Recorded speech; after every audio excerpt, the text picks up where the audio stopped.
Hey everyone, and welcome. Today we're going to go on a bit of a journey. We're going to look at how we can go from writing code that feels, well, fragile and easy to break to building really robust, modern applications that can actually handle the chaos of the real world. So let's just start with a question we have all asked, probably out loud in total frustration. Why is it that our favorite apps sometimes just give up? They crash, they freeze, they start acting totally weird. What's going on under the hood? You know exactly what I'm talking about. You're right in the middle of making a payment, maybe the connection flickers for a second, and poof, the whole app just shuts down. Or you're trying to watch a video, and you get that dreaded buffering circle forever while the entire interface is frozen solid. It is so frustrating. And it all comes down to how a program deals with, well, chaos. So here's our game plan for this explainer. We're going to start by looking at how good programs can go bad. Then, we'll learn how to handle those problems gracefully. After that, we'll dive into doing many things at once, see the new problems that creates, and figure out how to make our code work like a team. And finally, we'll tie it all together to write some truly unbreakable code. All right, first up, when good programs go bad. Let's really get to the bottom of why software can be so fragile and figure out that one core thing that just throws a wrench in the works. And that disruption? It has a name, an exception.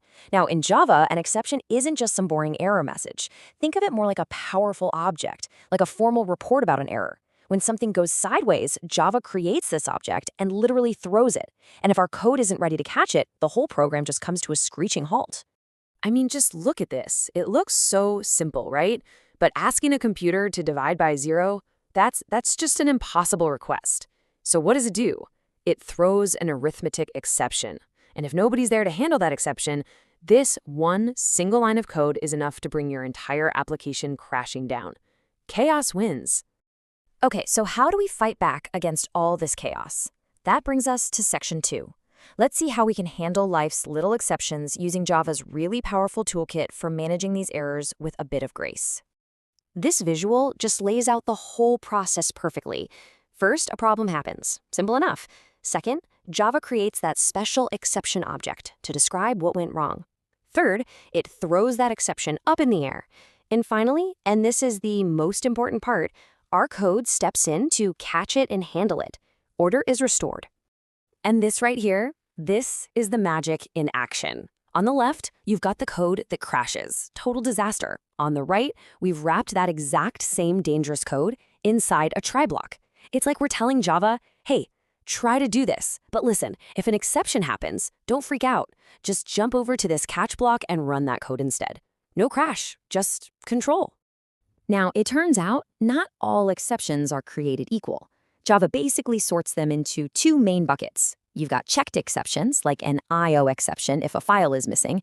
These are so predictable that the compiler actually forces you to handle them. Then you have unchecked exceptions, like our divide by zero error. These usually pop up because of a programming mistake, so handling them isn't mandatory, but it's almost always a really, really good idea. Okay, so we've figured out how to stop our programs from just flat out crashing. That's a huge win. But modern apps need to do more than just not crash. They have to feel responsive. And that brings us to our next big idea, doing many things at once with the power of multithreading. I absolutely love this analogy from the source material. It just makes the whole concept click, Think of your program as a whole company. The company itself, the building and all its resources, that's the process. And the employees, all working on different tasks at the same time, but all sharing that same office space, those are the threads. And just like an employee, every thread has its own life cycle. It starts out in the new state when it's first created. As soon as we tell it to start, it becomes runnable, basically just waiting for its turn on the CPU. When the CPU finally picks it up, it's running. It might get paused and go into a waiting state, and then, once its job is totally done, it enters the dead state. Its work is complete. So, multi-threading feels like the perfect answer for responsive apps, right? But here's the catch. By hiring all these new employees, we've accidentally created a brand new, much more subtle kind of chaos. The problem with sharing. What happens when two of our threads try to use the exact same thing at the exact same time? Well, this leads to something called a race condition.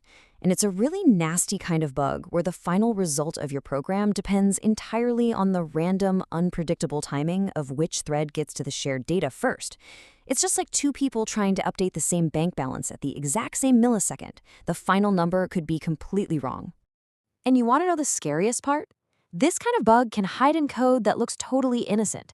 You might look at an operation like count++, which just adds one to a variable, and think, what could go wrong? It's just one simple safe step. But it's not what it seems. So here it is, the big reveal. Count++ looks like one action to us, but for the computer, it's actually 3 separate steps. A thread has to read the value, then it adds one to it, and then it has to write that new value back. Now do you see the problem? What if thread A reads the value, let's say it's 5, but before it can write back 6, thread B also reads the value, and it still sees 5. They both end up writing back 6, and one of your increments is just lost forever. This brings us to the ultimate tool for control. To fix these race conditions and bring back some order, we have to teach our threads how to work as a team. We need synchronization.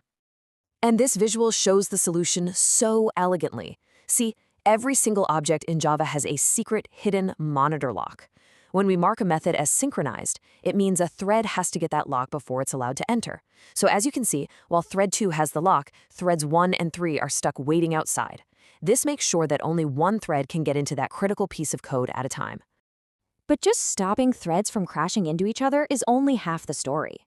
What if we actually need them to cooperate? Imagine you have a producer thread that's making data and a consumer thread that needs to use it. The consumer has to wait for the producer. This is where inter-thread communication comes into play. Now, the key methods for this are wait and notify. But people get wait confused with sleep all the time. The absolute critical difference is right here on this slide. When a thread calls wait, it goes to sleep and it releases the object's lock. That lets another thread, like our producer, grab the lock and do its job. Sleeping, on the other hand, just pauses the thread, but it selfishly hangs on to any locks it has, blocking everybody else from doing their work. And that brings us to our final section, writing unbreakable code. We've really journeyed through the 2 great pillars of building solid applications. First, managing those unexpected failures with exception handling, and second, managing multiple tasks at once with multithreading and synchronization.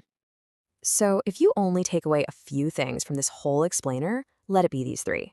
Number 1, handle your exceptions. Always plan for failure. It's what makes your code resilient. Number 2, use threads. They're the key to building responsive, modern apps. And number 3, whenever your threads share data, you absolutely must synchronize access to protect that data and keep it consistent. So, we've gone from a world of chaos to a world of control. We've moved from fragile code to really robust systems. We've learned how to manage errors and make our threads play nicely together. And that leaves us with one last question to chew on. Now that we have these incredible tools to control chaos, what's the next frontier?